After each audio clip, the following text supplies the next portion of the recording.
You know how whenever you get a new product these days, you have that licensing agreement that you have to check off saying, I have read and agree and understand and all that stuff, when, let's be honest, most of us don't. Well, maybe we should. Hey everyone, my name is Christian Verstappen, and I have a lot to say about many things. I'm just going to jump right into it. The problem with those licensing agreements, and the thing is, of course, you can't proceed unless you do sign them. What we're agreeing to is essentially signing over ownership to the product that we bought. When we have these licensing agreements, the reason they're licensing agreements is because we don't own things anymore. When you have a licensing agreement for your phone, for your computer, for your whatever it is, it's because you don't own it. Technically, they do. Technically, even though you spent however much money on the product, they own it. You don't. I have a few kind of funnier, I guess, examples of this kind of thing occurring and how it has become a nuisance for people, and then I want to talk about some serious things too. So let's jump into it. One of the most recent examples that I saw of this, I recently, about a month or so ago, got a PlayStation 5. And with that, I got Spider-Man 2, Marvel's Spider-Man 2. A buddy of mine who stays over frequently doesn't have that game, and he was playing it. He'll play it when he stays over sometimes, and I'll just come out and I'll see him playing. Oh, what's up? He told me, he was like, oh yeah, here, check this out. So originally, when the game was released, you had what's called the classic suit, the classic red and blue Spider-Man suit. And originally, all of the suits in the game have different colors that you can choose. In the classic suit, you had the classic red and blue, you had this inverted blue and red, you had this red and dark blue, I think kind of more of a nod to the Steve Ditko type of Spider-Man, if you will, and you had this lighter red and blue. These 4 different color schemes. Not much, but it's nice to have that variety, right? Well, there was an update that happened, and this is what happened to those suits. As my friend put it, do you want the classic suit, the classic suit, the classic suit, or the classic suit? And you can tell this is a glitch because what do we have right here? The red and blue, the inverted blue and red, the red and darker blue, and the brighter red and blue. This is a glitch. But the problem is, you can't put it back. See, when companies make changes like this, and this is a small glitch, when they make these kind of changes, you can't revert your system or anything like that. I think the simple ability of doing that would be a great solution to this issue, but the thing is, you having to deal with the changes that they've made is not a bug, it's a feature. See, this specific thing here is a bug, but we're going to get into some more examples here that are very much a feature. So I got in a lot of trouble from a lot of chuds when I talked about this before, but I'm going to talk about it again. Stellar Blade. The game came out. Yes, a lot of people are like really horny over the main character Eve and stuff like that. Yes, it looks like a really fun action game. Yes, I'm interested in both. Yes, I approve of and say we need more like sexy women in media and sexy men. Don't desexualize women, but rather sexualize men as well. That's not what this is about, but let me just touch on that real briefly because I know it's a huge controversy with the game and everything in general. I have been since day one in support of that game, and I'm still in support of that game, but there was this joke, if you will, that was put in the game, which I don't think was intentional. See, the game was developed by a South Korean publisher, or developer rather, and there is this section where you have graffiti on the wall, as you can see here, and it says R. So you get the unintentional joke of hard R shop. Now, this is a very American thing to get annoyed about. There are people in European countries that don't get it. There are all kinds of different people from different things that are just not getting it because, like, why would you? This hard R is a very American understanding.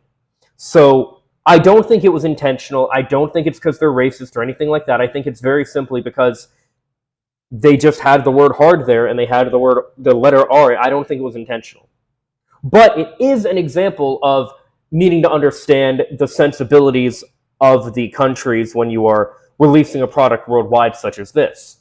It's something that localization teams typically catch with these kind of things. I think this is just something that slipped through the cracks. I don't think it was intentional. I don't think anything like that. And I understand though why they changed it. They removed it on this patch. However, there is something else that was changed that has stirred up a lot of controversy. On the left, well, both of these images here has the holiday bunny suit is what it's called. Now, on the left here, we have the original suit as it was shown in the trailers. It wasn't in the demo, which, by the way, like I said, I didn't play the game, but I did play a demo. I do like the demo a lot, and I am looking forward to playing the game. But it's $70. Rent was just due.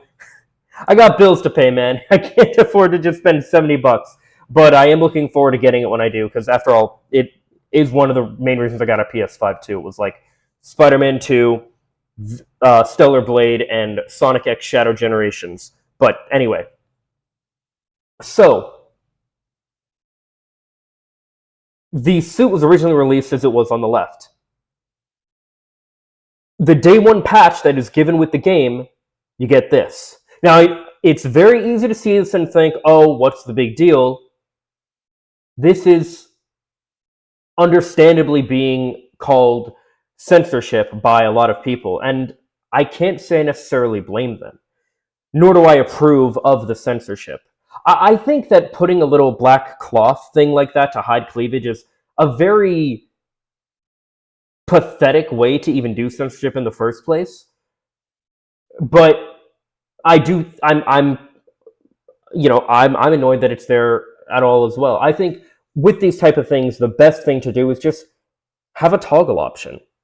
Have it make it so that, like, either make another suit where it has that little patch thing right there that we see, or just make it so that you have a toggle option where, like, if the game, and what doesn't make sense, a lot of people are mad about this because, they feel like the studio that made the game Shift Up is betraying them because it's like, oh, well, you marketed this game on the sexiness of the character, and that's true. A lot of the marketing was 100% on how hot Eve is.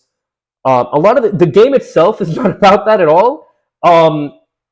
It's a character action hack and slash game similar to like Devil May Cry or Bayonetta or Nier Automata, one of my favorite games, which also has a very sexy female lead and is definitely one of the main reasons I played it. I talked about this before, In any case,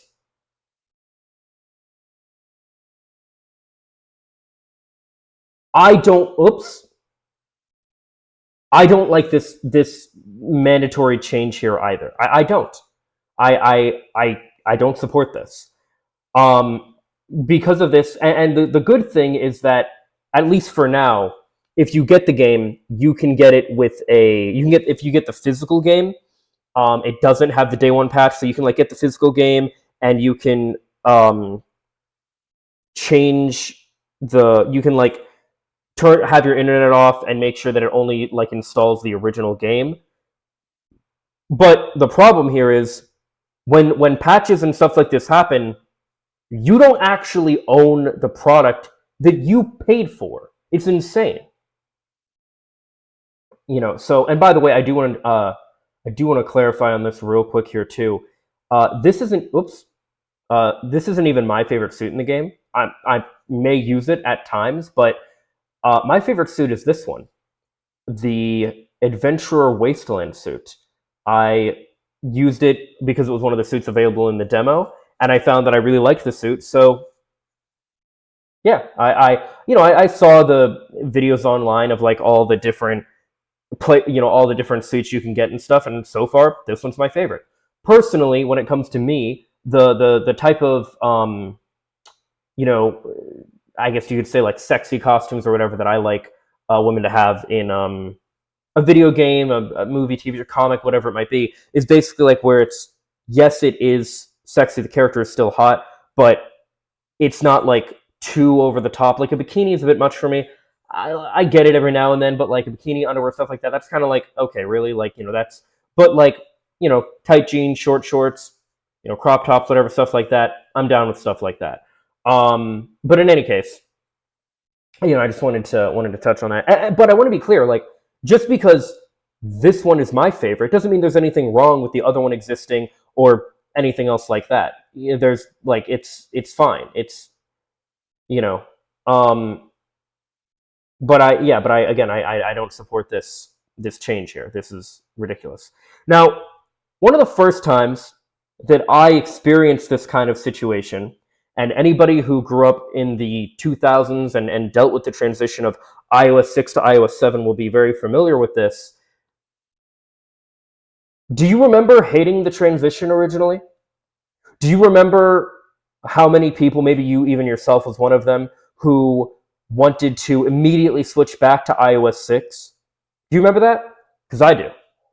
I remember videos and things, and just like the Stellar Blade thing, where there were videos and walkthroughs and all this stuff of showing people like specifically how to revert to iOS 6. Let me see if I can find. I want to find videos from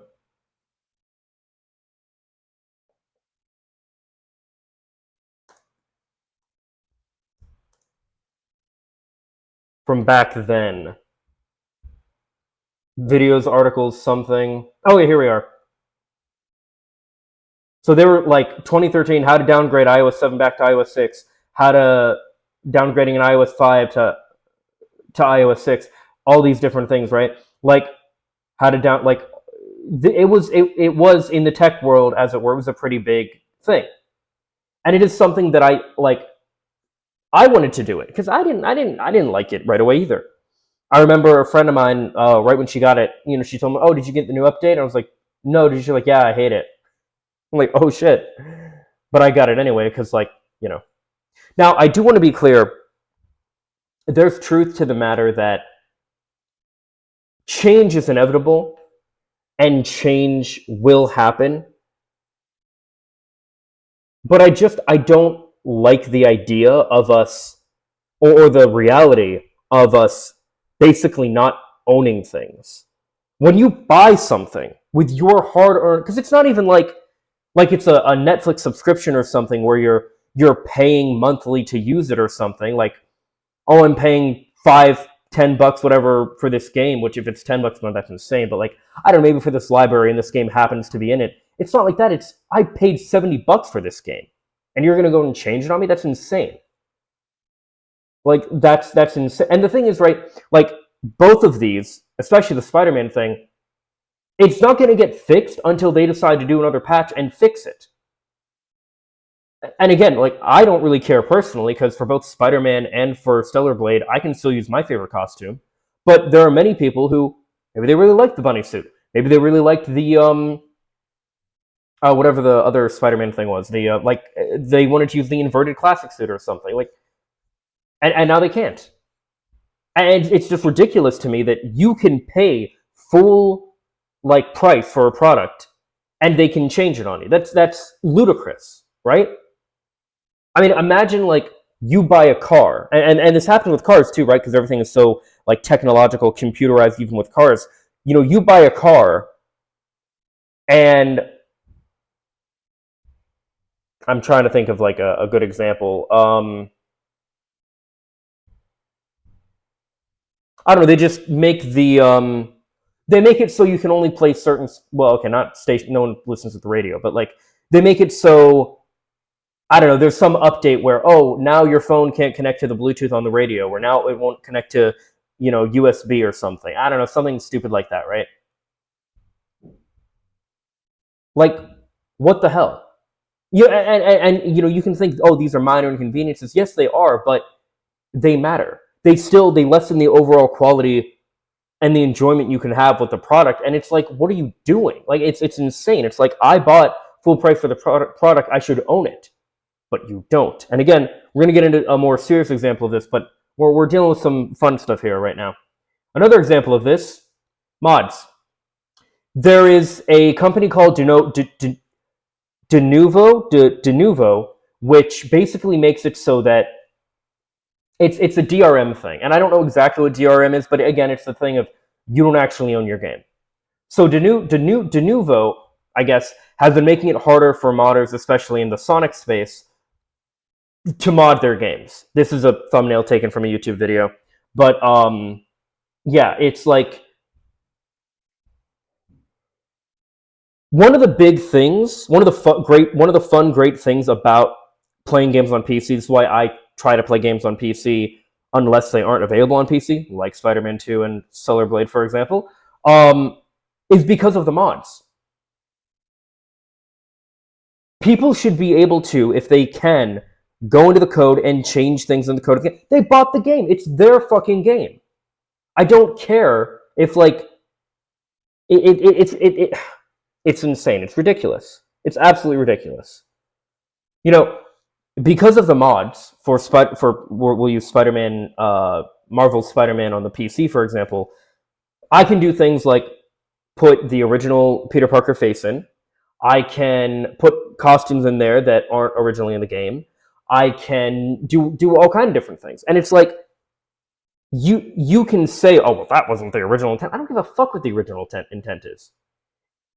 People should be able to do what they want with products that they make. When I was a little kid, there was a toy of this character, Number One from Kids Next Door. And Number One, I'm going to see if I can find it real quick. Oops, if I can spell. Number One was a bald person. Okay, here we go. Actually, I think this is the exact one I had. Okay. So Number One is a bald kid. He's the leader of the Kids Next Door, but he's bald. When I was growing up, I didn't like that. I wanted him to have hair. So my mom took a black Sharpie and colored hair on his head, and it made it look like he had hair. Now, was it what was originally intended? No. But, like, who cares? It's my product. I should be able to do... I mean, I didn't. My mom did, but you know what I mean. Like, you should be able to do what you want with your product. I'm going to go through a few more fun examples here. Okay, here we go. So one of the first things that I got really into, as far as any kind of modding or any of that stuff goes, was the Super Smash Bros. Super Smash Bros. Brawl on the Wii. I remember getting... I think I used Revolution, not Gecko, whatever it was called. I used something called Revolution. I remember, like, going through all these tutorials, learning how to do it. And I remember when I finally put Shadow the Hedgehog in the game over Donkey Kong, because Shadow the Hedgehog should have always been in Smash Bros. The fact that he still is not in Smash Bros. Today is a fucking crime. Get on it, Nintendo and Sega. Make it happen. But the fact that I finally put him in was, like, incredible. And it's kind of like tattoos. You get one, you get addicted, and you just want to get more and more and more. This isn't my screen. This is somebody else's screen that, like, I'm just using as an example. But I mean, look at this. This person has, like, they have all these Sonic characters here that weren't originally in the game. Sonic, Tails, Knuckles, Metal Sonic, Shadow, Silver. They have Crash Bandicoot. They have I don't know his name, but he's from Golden Sun. He's originally a assist trophy in the game. They have Beautiful Joe. They have Bomberman. All these different things, right? Goku, Vegeta. Like, these things are not going to exist in the actual game. We have down here my thing is... Oops, I keep doing that. My window is hiding it, but we have Lloyd from Tales of Symphonia. Symphonia, that's what it's called. We have Lightning from one of the Final Fantasy games. I don't remember which one. But Spider-Man is here, Deadpool, like all these different characters. Ichigo, Luffy, like so many different characters that are not in the game. So many.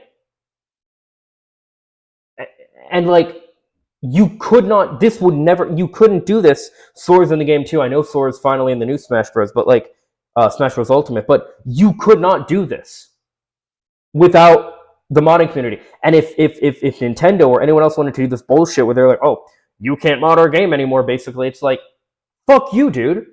It's my fucking product. Like, I mean, I bought it. I should have the ability to do what I want with it. Now, that's annoying enough for these kind of things. But let's talk about something where it really matters. Because it's annoying when it comes to video games and all this different stuff and not being able to mod things or, you know, all that. But there's this thing called the right to repair. Basically, we're not going to go through this whole, you know, thing or anything like that, but okay, sure, we can go through this actually, right? Right to repair is a legal right for owners of devices and equipment to freely modify and repair products such as, you know, automobiles, cars, electronics, and farm equipment. Right to repair may also refer to social movement of citizens putting pressure on their governments to enact laws protecting a right to repair, okay? So, okay, common obstacles to repair include requirements to use only the manufacturer's maintenance services, restrictions on access to tools and components, and software barriers. So, there is this thing called planned obsolescence. Going back to iPhones. Many iPhone users, I'm sure you're aware of how, after a couple years, your battery just starts depleting all the time for no reason. Yeah, that's planned. That's put in there so that you eventually have to get a new iPhone. And the reason you can't just take the thing out and get a new battery, the reason you have to jump through all these hoops to get your battery replaced, if you can even do that, I don't actually know if you can, is because they don't want you to get a new battery. See, companies realized a long time ago that if everybody has a working toaster, for example, have you heard of this? Where like a toaster from like the 40s or 50s or something will still work today, but so many products we have today break down and you have to get new ones. Why? Planned obsolescence. Because you don't own it.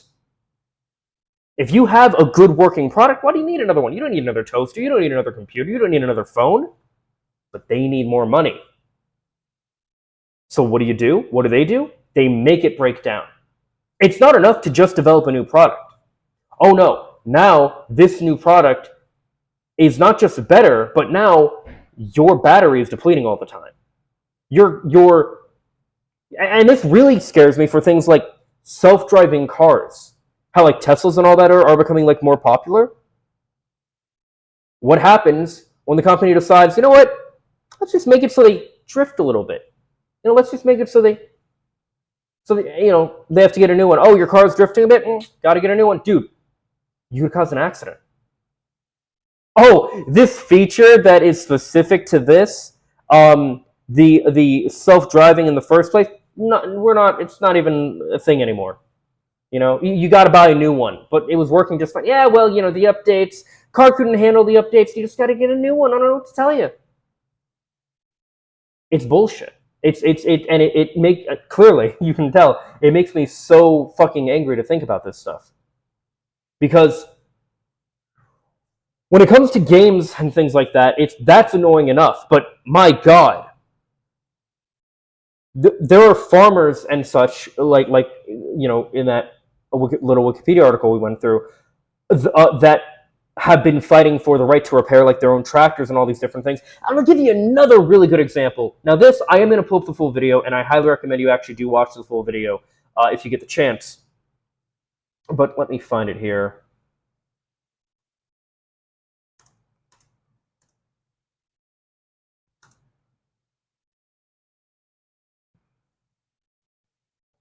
Okay. There was this incredible video done by Johnny Harris. The real reason McDonald's ice cream machines are always broken. Basically, what it comes down to is this. The McDonald's ice cream machines are developed by a specific company, and they create the manual and do all that stuff. That's fine. But essentially, anytime there's anything where the ice cream machine needs cleaned, as it frequently does, all sources point to call the guy. Who is the guy? The guy with the company. What does that guy do? Come and fix the machine. How does he do that? It's that company's secret. I don't remember who the company is, but that's irrelevant. The machine is designed and sold to McDonald's franchises with the intent of breaking down, so they have to call the repairman and they get money for the repairs. And it's designed so obtusely that no one except that person with specific training can fix it. It's not a bug, it's a feature. It's designed to break.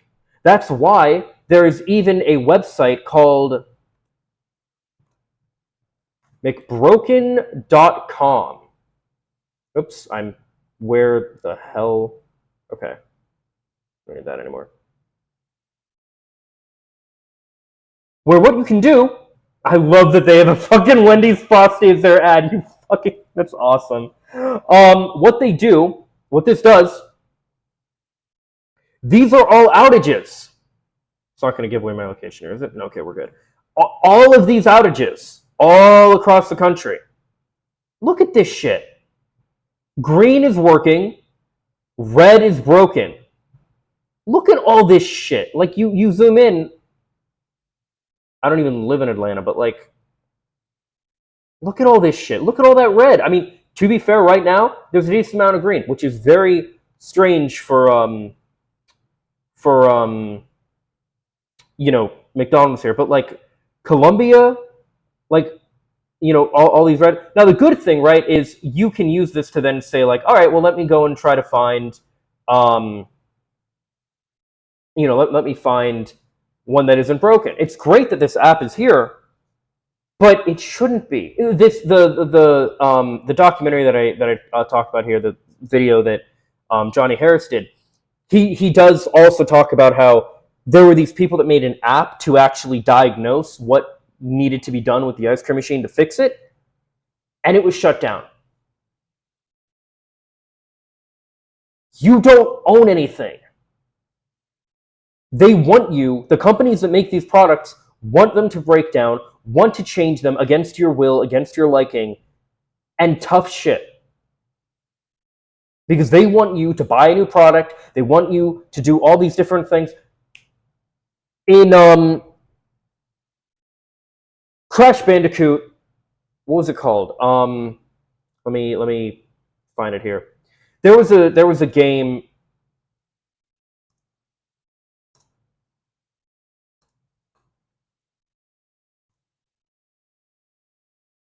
So everybody hates microtransactions in games. There was a game released. It was a remake, a re-release, whatever you want to call it, of Crash Bandicoot Racing. Great game, originally released on the PS1. It was released on the remade on the PS4 sometime late, a couple years ago. And you know what? Actually, here, I'm going to find, I think Some Call Me Johnny puts it best in his, in this section of his review of Crash Team Racing Nitro Fueled. Let's speed it up a little bit here. Get some subtitles going.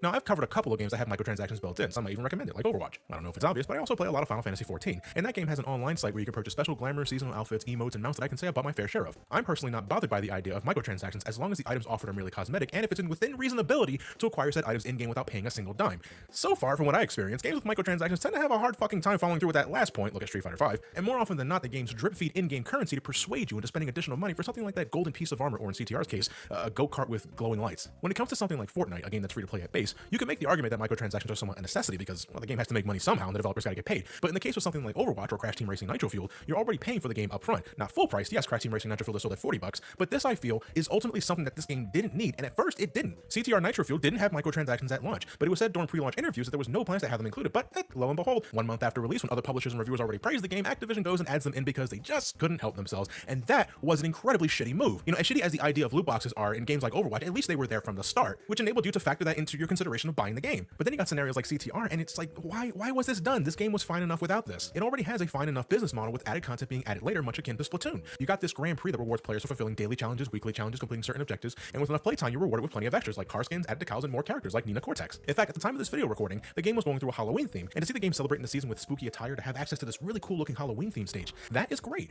assuming you have an internet connection, of course. Grand Prix potentially gives the game a large amount of replayability, a game that was already bursting with tracks to race through, a game that had an adventure mode, arcade mode, a battle mode that also has different battle modes from Crash Nitro Kart. The content's there, it still is, but to try and squeeze more money out of the player, particularly the player who might feel compelled to invest more money because they don't feel like doing Grand Prix or because they play online, see this racer rocking a cool costume and car, and they think to themselves, oh man, I would really like that right about now, and here's Activision like, well, you can get it right now for a price. That is just all kinds of skeevy, and considering there's no way to control what's currently available on the pit stop since items are on a daily rotation, that's shit on top of more shit. There could be something that pops up in the store for a limited time, but you're short on the coins and you don't have the time to play enough of the game to amass the coins needed, and there they are, just tempting you. And I know the mere existence of these are why certain things in the shop are so expensive and why Wumpa coin payouts are so widely inconsistent. They want more of your money. There's just no doubt about it. I can easily recommend Crash Team Racing Nitro. They want more of your money. There's no doubt about it. That's all it is. That's all it is. You don't own this. Like Johnny said in that video there, you pay full price for this game, and they're still doing this bullshit. They even said in interviews and stuff they weren't going to do it, and then they turn around and fuck over the consumer like this. Similar with that's one of the reasons people are so upset about the Stellar Blade thing, because they kept saying it's not going to be censored, they're not going to be this, like all these different things, and yet they turn around and day one do this patch where censorship. It's like, what the fuck? Like, what is this? What? This stuff is anti-consumer, intentionally so, and it's just to serve the companies, and so they can make a quick buck off you. It's ridiculous. Planned obsolescence. You don't own anything. And even for things important, things you need, like cars or a cell phone in today's day and age, you got to get the new one, and they're going to keep encouraging you to get the new one. And it's really important, annoying, and we see it all the time with things like the McDonald's ice cream machine. We see it with again, farmers not being able to repair their own like tractors and stuff, their own equipment to do farming, which is, how they make food for all of us. Like, this shit does matter. I know it's very easy to look at like modding and censorship of the horny game and like all those different things and say, oh wow, why you're crying because they changed this. And like, I get also that change is inevitable. That is all true. But it's fucking like, it's horrible. I mean, really think about it. Like, it's at the worst, it's a nuisance, and a relatively minor inconvenience. Sorry, at the best, it's a nuisance and a minor inconvenience. At most, it's a power that companies should not have even over their own products. In my opinion, once you create a product and you put it out into the world, you're done. Like patches and stuff and changing things and like, oh, we're gonna like do, that's fine, but for one, it should be optional, and you should be able to revert. At the very least, you should also be told what you're going to be changing before you change it.